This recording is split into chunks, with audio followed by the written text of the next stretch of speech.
Welcome to the Horror Next Door. This is all the horror movies we watched in November and December of 2022. Links to our Letterboxd accounts will be in the description box below. If you like this video, please consider subscribing. Cabin Fever 2, Spring Fever, which we watched on a rented Netflix disc. We rented this because I had already seen it, but Psycho had not.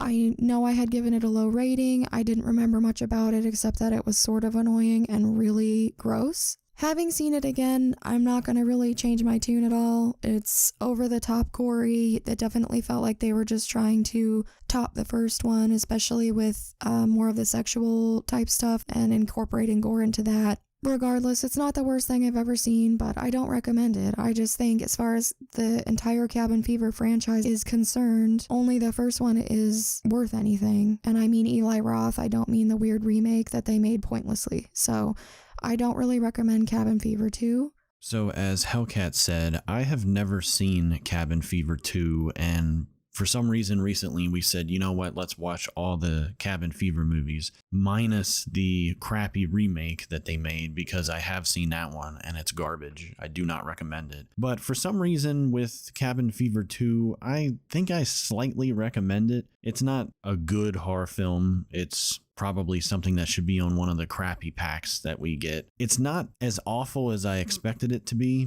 I was expecting just really, really bad stuff here, but it actually turned out to be pretty entertaining. I mean, it wasn't anything like the original Cabin Fever, but for a crappy sequel, I mean, it kind of continues the story a little bit. You know, it's all in the water and the town nearby, and shit starts to hit the fan, and there is some really brutal, like gruesome, nasty shit towards the end of this movie. I don't know. I just found it to be fun. I mean, there are some kind of gross out sections in the movie that probably don't really need to be there, but for some reason they decided to put it in. Also, this is one of Ty West's like early films. He went on to do House of the Devil and X and all that stuff, but not sure if you're a Ty West fan, but this is probably one of those movies that people don't really think about when they think about Ty West. It's not the greatest movie in the world, but I did enjoy it, so for that, I would recommend it.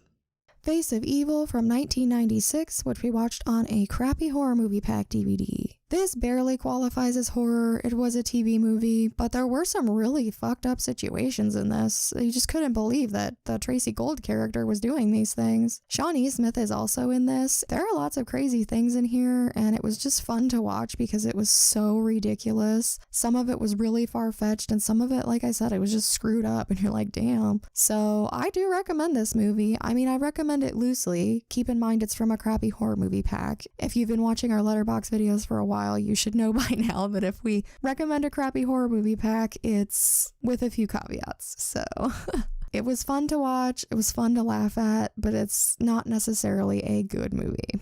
This is probably as horror as you could get if horror was on the Hallmark Channel. That's pretty much what sums this movie up in one sentence. For me, personally, the only thing that really got me through this was Shawnee Smith, and also just how hilarious everything was. I would not recommend it as a good horror movie, but I would recommend it as a hilarious, fun time. Fear of Clowns, which we watched on Tubi. This film is from 2004 and directed by friend Kevin Kangas. I really was obsessed with Hunting Humans back a long time ago when I rented it from Hollywood Video. I don't even know why. I just really liked that movie. I was showing it to a bunch of my friends. I rewatched it with my sister, like all kinds of things. I'm down for pretty much anything Kevin Kangas. I had never seen either of the Fear of Clowns movies, so we just decided to check it out one day. I really liked the makeup. I think the guy looks creepy. There was some good atmosphere. I do think the runtime was a little bit long. I think by the time they got to the movie theater towards the end, I really felt like the movie was coming to a close and just kept going longer than I thought it would. But I definitely don't regret watching it. I definitely still plan on watching Fear of Clowns 2, and I would recommend it. I also recommend this movie 1000%. I think you should stop everything you're doing and get on Tubi and check it out. You will love it. Significant Other from 2022, which we watched on Paramount Plus. Our free trial is now expired. Womp, womp, womp. But at least we got to see another Micah Monroe movie before it expired. I can definitely say this was not what we were expecting after seeing the trailer. I'm not sure that either of us liked the direction that it went instead. I know it bothered Psycho more than it bothered me. Regardless of what road the film chose to take, I just feel like overall it wasn't all that enjoyable. And I don't want to say it's a bad movie, and I don't want to say I don't recommend it. I just feel like we prioritized it, I guess partially because of the free trial. But a part of me just kind of thinks, well, we could have watched something better than this during that time, you know? So I loosely recommend it, but I wouldn't prioritize it unless you got a free trial that's expiring. I do not recommend this movie. The trailer made it seem like it was going to be a completely different type of movie, but then when we actually watched it, it went a completely different realm that I never expected it to be. I'm not going to give away a bunch of crap, but what I will say is it kind of goes in like a sci-fi type territory, which I don't have any problem with, but the trailer made it seem like it was going to be something else completely. I don't know. What I expected and what it turned out to be were two completely different things. Some of the stuff that it does do with the sci-fi elements, I really didn't like it. I really couldn't get into it. And for that, I do not recommend it. So those, unfortunately, were the only movies that Psycho and I watched together in November. I had to leave the state for personal reasons, and while I was back in my home state of Colorado, I watched a bunch of things by myself. I was basically just trying to watch movies that I knew were going to be silly or ridiculous or just flat out stupid, and that Psycho wouldn't mind me watching without him. So I'm just really quickly going to breeze through these since he's not going to be contributing, and then that'll be the end of the November segment. Doppelganger from 1993, which I watched on Tubi. I really just wanted to see this because it's an older Drew Barrymore movie, and I haven't seen a lot of movies from when she was this age. I always just think of Poison Ivy, and that's about it. I also just thought the synopsis was interesting because there's a doppelganger of her going around doing things, and hey, I'm a Twin Peaks fan, so the movie was very weird. It was a little bit uncomfortable to see Drew Barrymore in some compromising positions that I saw her in. It's hard not to recommend it because there was some really cool body horror and there were some neat aspects to it. Unfortunately, I wouldn't really say I recommend it. It was just, the tone of the whole thing felt just uncomfortable to me. I mean, I don't know why that is, and I'm sure that for some other people that wouldn't even remotely be the case, but personally, I just didn't dig it all that much. I'm sorry. The Haunting of Mia Moss from 2017, which I watched on Tubi. Literally nothing happened in this movie. I don't even know what the point was. I don't know what they were trying to say. And until I read the synopsis, I didn't really even understand what they were getting at. I cannot recommend this movie. The only thing I will say is that I really liked the lead, Mia Moss character, Nicola Fiore. Even though the movie was stupid, I thought she did a good job in it. So I looked up her filmography and ended up watching a bunch of other really bad movies because I was looking for her movies on Tubi. So we'll get to that.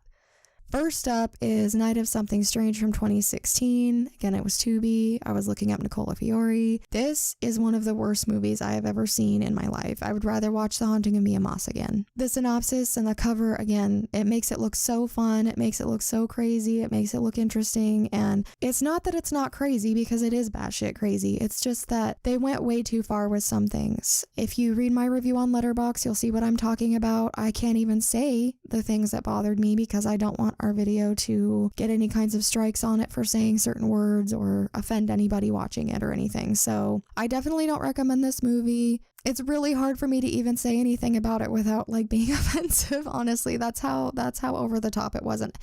The thing is that it reminded me of something like Cabin Fever or Contracted, which are movies that I like, but that it was just emulating them heartlessly. I didn't feel like there was any gumption behind it or passion, you know what I mean? On top of that, it just felt like they were trying too hard. So I need to stop talking about it. I don't recommend it. I really hope you don't watch it. The Menu from 2022, which I saw in the movie theater with a couple of friends. I got home one day and the friend I was staying with just asked if I wanted to go to the movies, and this happened to be one of the ones that was playing. I had actually seen this trailer so many times that I was sick of seeing it, and I also thought that the trailer made it look kind of stupid. I mean, if I'm being honest, I really didn't think much of it, but we went on a whim, and shockingly enough, I really liked this movie. I like that the trailer doesn't give anything away, but I also feel like it makes the movie seem completely different than it actually is. It was very engaging, it was very shocking, and there were lots of twists. I do highly recommend this movie. Sociopathia from 2015. This is another movie I watched because Nicola Fiore was in it. This was also on Tubi. Not nearly as bad as the prior two films I've mentioned of Nicola's, but still not great. It's sort of like Lucky McKee's May, but I guess it really just amps up the sex stuff, and that there's a little bit more, you see the darker side more, you see the bodies more and things like that. You know, with May, you kind of get little glimpses of her keeping things in the freezer and whatnot, but with this, our main character is literally living with dead bodies, and I don't recommend the movie, but I've seen worse, so it is what it is, I guess. The Midnight Disease from 2011, which I also watched on Tubi. Psycho was somewhat involved with the making of this film. He knows the filmmakers and had mentioned it to me before, so I wanted to check it out. Unfortunately, I can't recommend the movie. I did think that the premise was an awesome idea. I just don't think, unfortunately, it was executed very well. There are things that happen that just happen for the sake of it, and you know they're trying to integrate certain things into the plot, and it just doesn't necessarily fit, and it doesn't necessarily benefit the story that they're trying to tell.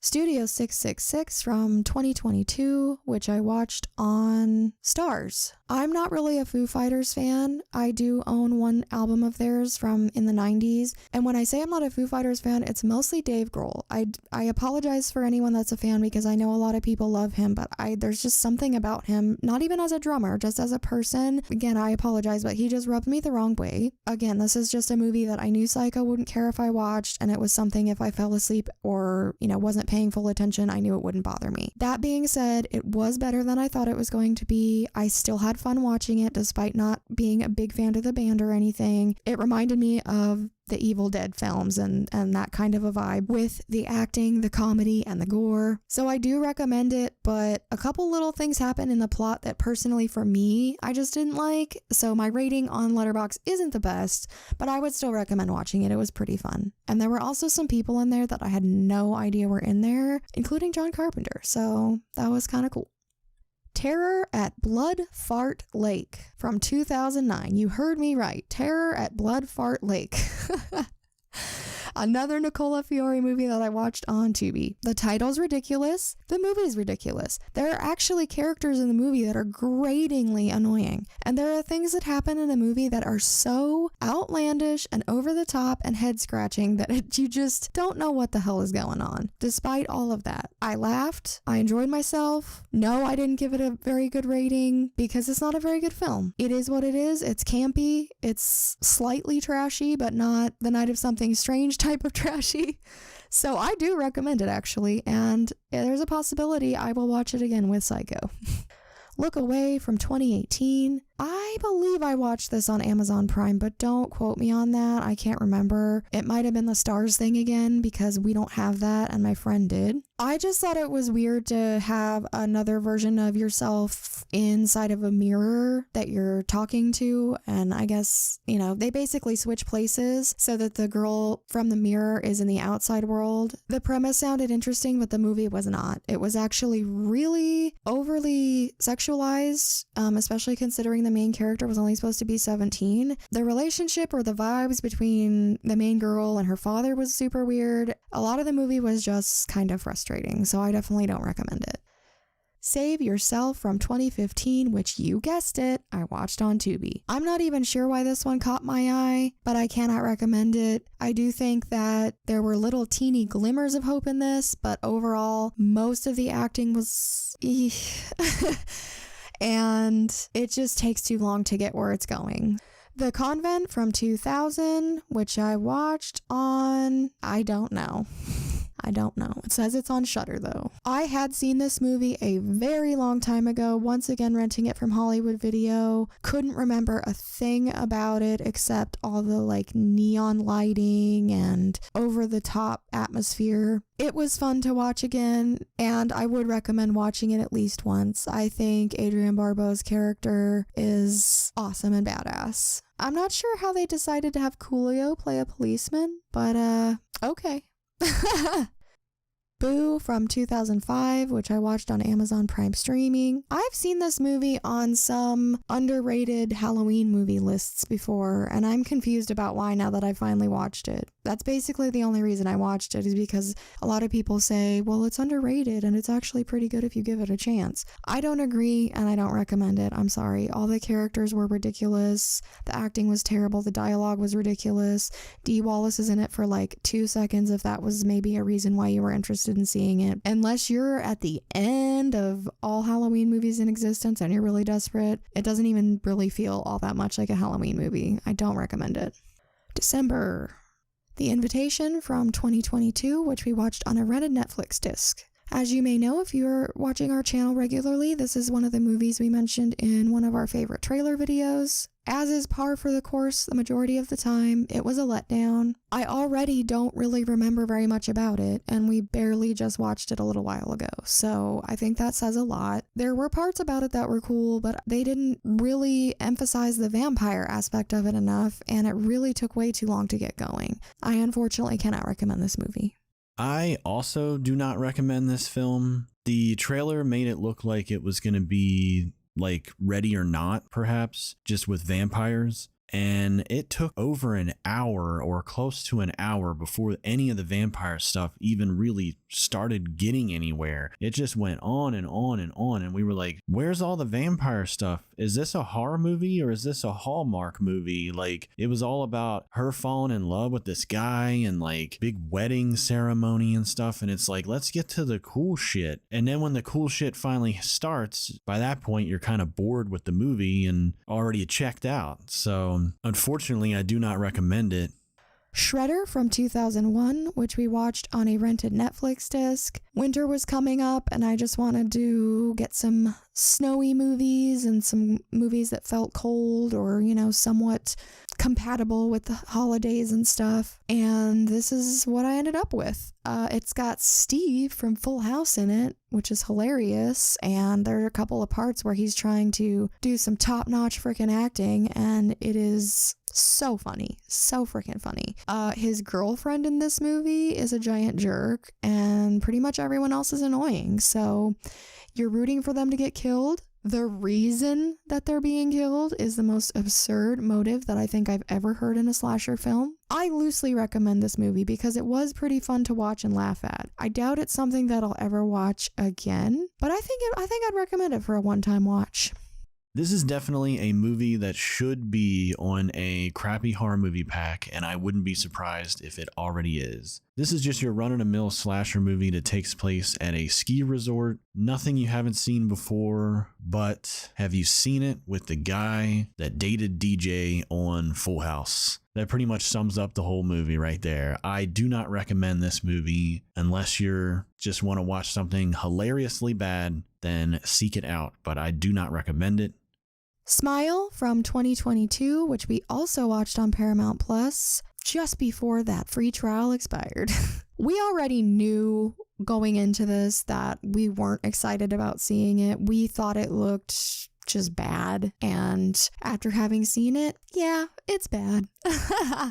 There are a decent amount of people that actually liked this movie, so I hope I'm not offending anybody, but I just think even the parts that were supposed to be tense and scary where it felt more comedic to me, I just really didn't get anything out of this film, and I also felt like it went on for too long, so I certainly do not recommend it, unfortunately.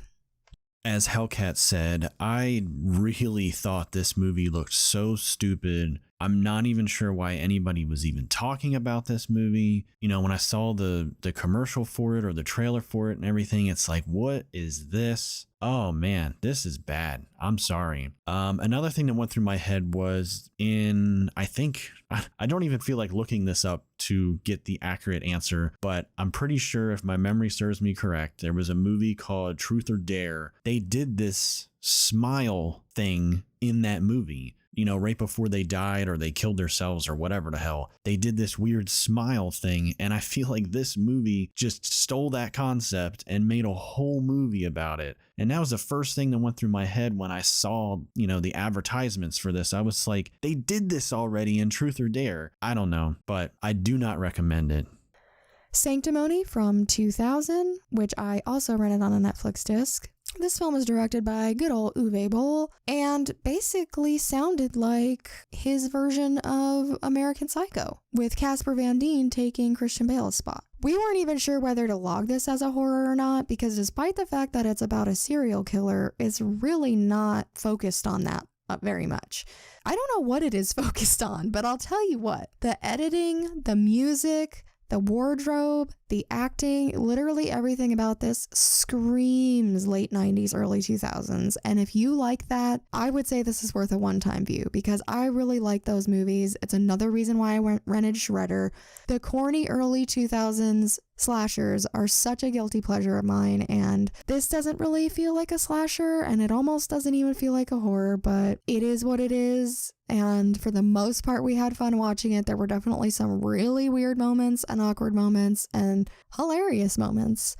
Yeah, it's funny that we watched this not that long ago. I really can't remember much about it other than Casper Van Dien just being a weirdo and his office not looking like an office. It looked more like he was a receptionist in the hallway somewhere. It didn't look like an office to me. It was so weird. But anyway, I agree with everything that Hellcat just said, and I'll just say I don't recommend it. There's much better Uwe Boll movies you could go watch. Holiday Hell from 2019, which we watched on Tubi. This is an anthology film. I would say it was a 1.5 star film, and then I gave it a little extra half star because of the wraparound. The way the film ended and the fact that Jeffrey Combs was the shopkeeper narrating the tales just bumped it up that little bit for me. I definitely think the story with Joel Murray, where he's dressed as a Santa and it's set at Christmas time, was the best one. I picked this film because I did think it was a Christmas film, but it features multiple different holidays, the first of which really doesn't feel like any kind of a holiday whatsoever. They just say the words Valentine's Day to try to cram it in this movie, it felt like. A lot of the acting was ridiculous. The dialogue was absurd. It was so bad. I really cannot recommend this movie, but if you wanted to fast forward to all the Jeffrey Combs parts and the Joel Murray story, then maybe. I honestly don't remember much about this movie, and I think it's because at the time of recording this, I'm remembering, I think I fell asleep halfway through this movie, and that really just tells you how invested I was in this movie. But I do agree with what Hellcat said, that all the stuff with Jeffrey Combs was probably the best parts. When they actually cut away and showed you the story behind whatever item he was speaking about, that's when the quality of the movie really dipped. The parts with him, you know, were well done and everything, but that being said, I do not recommend it. Don't Open Till Christmas from 1984, which we watched on Shudder with Joe Bob. I hated this movie with a passion. There was nothing to like about it. I was bored. I was annoyed. All of the kills were either super cheesy to the point where it was like, what was the point? Or they would just cut away and all of a sudden something was sticking out of someone's head or whatever. They don't show anything. It basically just seemed like it was trying to be sleazy for the sake of it, and it is not my scene. I do not recommend this movie at all. So this is another horror movie from the 80s that I had never seen before, and I always liked the title and the poster and everything, and when I did my 80s horror movie list, you know, I was like, man, I really need to see this movie. And when Joe Bob was playing it on his special, I was excited. I was like, oh man, I'm finally gonna watch this movie. And then disappointment.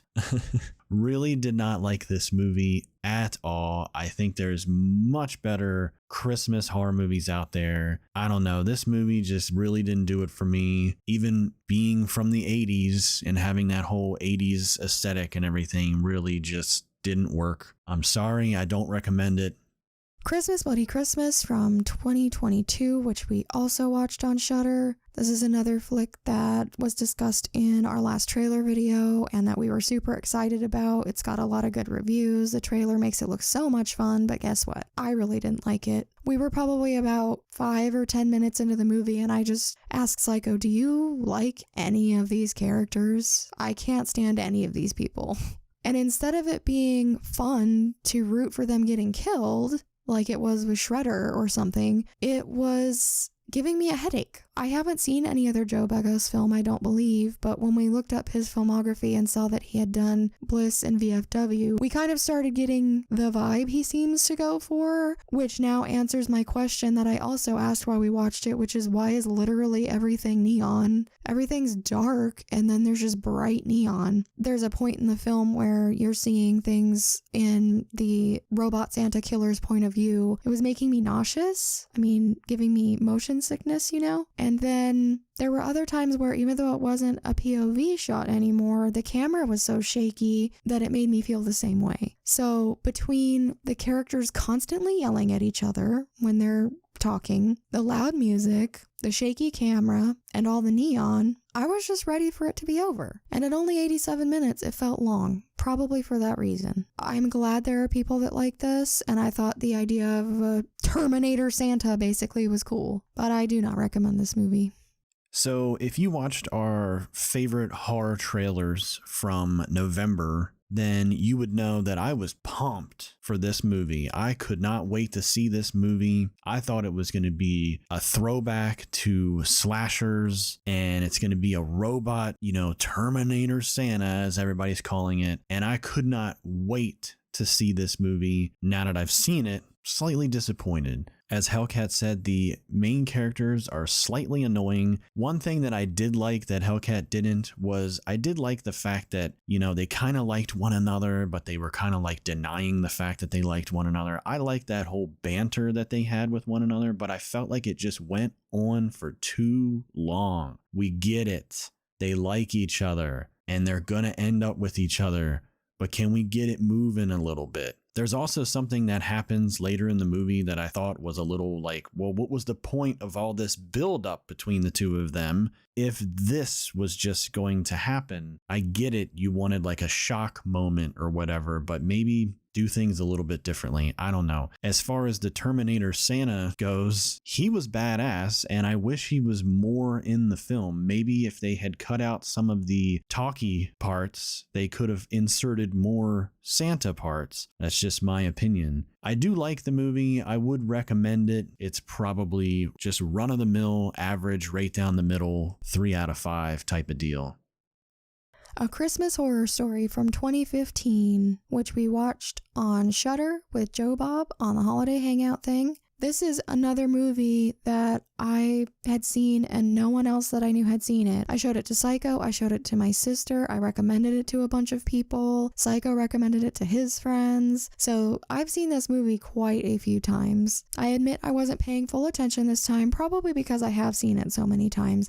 However, I think this film is underrated, and Joe Bob was talking about how it didn't come out the way they intended it to, and it never really picked up the way they expected it to, and things like that, which I understand, but I just think not a lot of people even know about it to watch it in the first place and give it a chance. I think the average rating on Letterboxd is a little bit low. I really highly recommend this movie, especially if you've never seen it. It's got a lot of really cool things going for it. I think it was really smart the way they wove all the different stories in together, and there's some really unexpected things that happen that are super cool in my opinion. Also, Krampus fights Santa. Is that alone not reason enough for you to want to see this? Check it out. I highly recommend this movie. If you have not seen A Christmas Horror Story, then go check it out. If you have Shudder, you can check out the movie. Or if you're a Joe Bob fan, maybe you haven't gotten around to watching the Joe Bob episode yet, but maybe just watch it with Joe Bob and have as much fun as we did. Yeah, I had never heard of this movie until I met Hellcat, and she exposed me to it, and I thought it was awesome. It's definitely one of those like hidden gems among the, independently low budget released horror movies. There's a lot of them. It's a big ocean out there, but this one is a rare find, and I love it. So I highly recommend it. Go check it out. As always, we thank you so much for watching. Leave us a comment if you have any horror movie recommendations, and we will add them to our watch list. Until next time.